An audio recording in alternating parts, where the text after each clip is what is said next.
Rainfall మన జిల్లాలో నమోదైంది. ఓవరాల్ గా జిల్లా అంతా చూస్తే 9 సెంటీమీటర్స్ యావరేజ్ రెయిన్ఫాల్ పడినప్పటికీ 26 సెంటీమీటర్ల వర్షపాతం శ్రీశైలంలో అత్యధికంగా పడింది.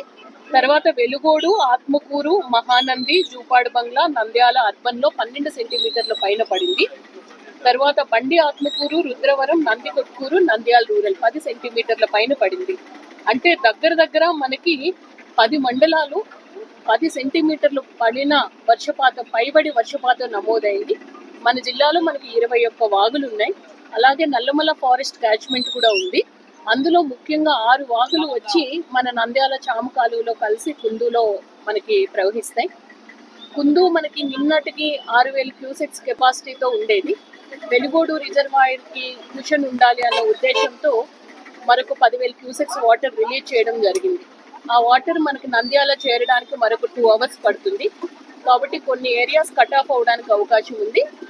గౌరవ మంత్రివర్యుల వారి సహకారంతో ప్రజాప్రతినిధులు, మున్సిపల్ పెద్దలు, రెవెన్యూ, మున్సిపల్, పోలీస్ టీమ్స్ సహకారంతో ఒక 6 ఏరియాస్ లో ఉండే పీపుల్ అందరినీ కూడా సేఫ్ ప్లేస్ కి తీసుకువెళ్తాము. వన్స్ కుందు రిసీడ్ అయిన తర్వాత అగైన్ వాళ్ళ ఇళ్లకు పంపించడం అనేది జరుగుతుంది.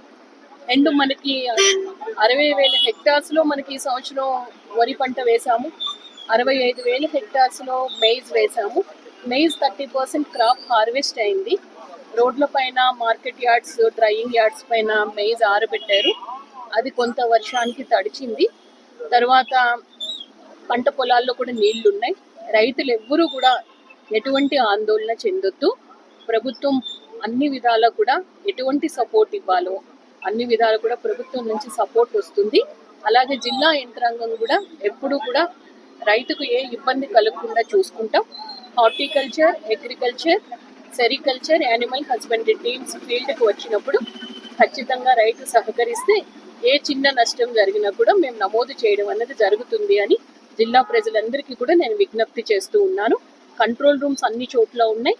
తహసీల్దార్స్, మున్సిపల్ కమిషనర్స్, ఎంపీడీఓస్, అలాగే RDOs, DLDOs, district officers, special officers అందరూ కూడా ఫీల్డ్లో ఉన్నారు.